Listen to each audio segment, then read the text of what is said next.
আসসালামু আলাইকুম ভিউয়ার্স, রেহেনার রান্নাঘরে আপনাদেরকে স্বাগতম। আশা করি দেশ ও প্রবাসে যাই যেখানে আছেন আল্লাহর রহমতে ভালো আছেন, সুস্থ আছেন। আজকে আমি আবার একটা দারুণ মজার রেসিপি নিয়ে চলে এসেছি। আজকে আমি মাছের মাথা দিয়ে বাঁধাকপির ঘন্ট করে দেখাবো। এখানে আমি একটা মাছের মাথা নিয়েছি। মাছের মাথাটাকে আমি লেবুর রস আর লবণ মাখিয়ে 10 মিনিট রেখে তারপরে পরিষ্কার করে ধুয়ে নিয়েছি। আমি এখানে পাঙ্গাস মাছের মাথা নিয়েছি, আপনারা চাইলে যে কোনো মাছের মাথা নিতে পারেন। তাহলে চলুন কথা না বাড়িয়ে কিচেনে যাওয়া যাক। চুলায় আমি কড়াই বসিয়ে দিয়েছি, গ্যাসটা আমি অন করে দিয়েছি। এবার আমি দিয়ে দেবো তেল, রেগুলার তেল, সয়াবিন তেল। এখানে আমি 1 কাপ তেল দিয়ে দিলাম। আমি এবার দিয়ে দেবো পেঁয়াজ কুচি। এখানে আমি বড় সাইজের 4টা আমি পেঁয়াজ নিয়েছি, পেঁয়াজগুলোকে আমি কুচি করে নিয়েছি। এবার আমি দিয়ে দিলাম। আমি এখানে দিয়ে দেবো 3টা কাঁচামরিচ।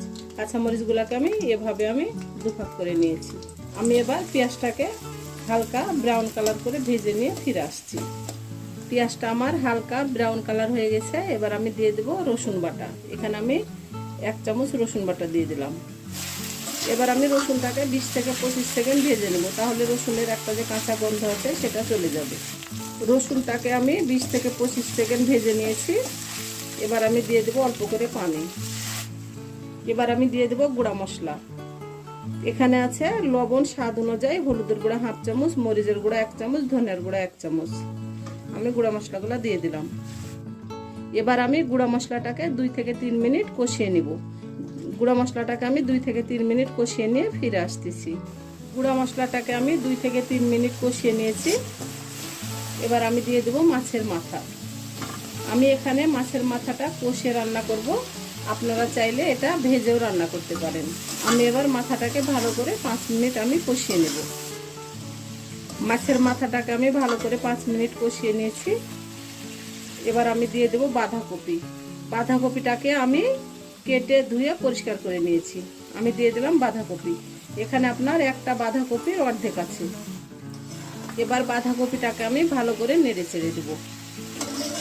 আমি বাঁধাকপিটা পাঙ্গাস মাছের মাথা দিয়ে ঘন্ট করলাম। আপনারা চাইলে রুই, মিরকা, কাতল, সিলভার কাপ যে কোনো মাছের মাথা দিয়ে ঘন্ট করতে পারেন এবং মাছ দিয়েও বাঁধাকপিটা রান্না করতে পারেন।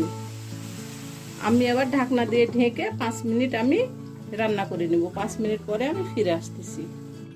5 মিনিট পরে আমি ঢাকনাটা উঠে নিলাম।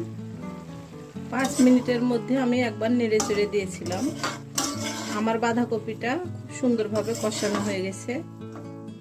এখান থেকে অনেক পানি বের হয়েছে, আমি এখানে পানি ব্যবহার করব না। আমি এবার দিয়ে দেব মাঝারি সাইজের 2টা টমেটো কুচি। আমি আবারও ভালো করে নেড়ে চেড়ে দেব।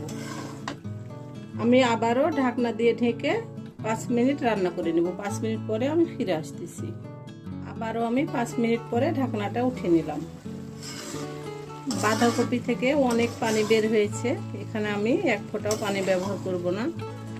আমার রেসিপিগুলো যদি ভালো লাগে তাহলে আমার ভিডিওগুলো দেখার অনুরোধ রইল। যদি ফেসবুক থেকে দেখেন তাহলে অবশ্যই একটা ফলো দিয়ে দিন। ইউটিউব থেকে দেখলে একটা সাবস্ক্রাইব করার অনুরোধ রইল। হাতে যদি সময় থাকে লাইক, শেয়ার, কমেন্ট করে দিন। আপনাদের একটা শেয়ারে আমি অনেক দূরে এগিয়ে যেতে পারবো। আমি এবার দিয়ে দেব ভাজা জিরার গুঁড়া 1 চামচ। আমি আবারও ভালো করে নেড়ে চেড়ে দেব। আমি ঢাকনা দিয়ে ঢেকে আরও 5 মিনিট আমি রান্না করে নেব। 5 মিনিট পরে আমি একেবারে রান্না করে ফিরে আসতেছি। 5 মিনিট পরে আমি ঢাকনাটা উঠে নিলাম। রান্নাটা আমার পুরোপুরি কমপ্লিট। বাঁধাকপির ঘন্টটা আমার হয়ে গেছে। এটাই এভাবে রাখলে খেতে বেশি মজা লাগবে। এর থেকে আরও যদি আপনি ঝোলটা মারতে চান তাহলে আপনার বাঁধাকপিটা নিচে আপনার ধরে যাবে, এবং নিচে ধরে গেলে পোড়া পোড়া গন্ধ লাগলে বাঁধাকপিটা খেতে ভালো লাগবে না। আমি এবার গ্যাসটা অফ করে দেব। আমি এবার উঠিয়ে নিয়ে আপনাদেরকে আমি পরিবেশন করে দেখাচ্ছি। হয়ে গেছে আমার পরিবেশন করা। আশা করি আমার রেসিপিটা অবশ্যই ভালো লাগবে। যদি ভালো লাগে তাহলে আমার চ্যানেলটিতে লাইক, কমেন্ট, শেয়ার করতে ভুলবেন না। বেশি বেশি করে সাবস্ক্রাইব করার অনুরোধ রইল। তাহলে আজকের মতো এখানে বিদায়। আবার অন্য কোনো রেসিপি নিয়ে আসবো। সবাই ভালো থাকবেন। আল্লাহ হাফেজ।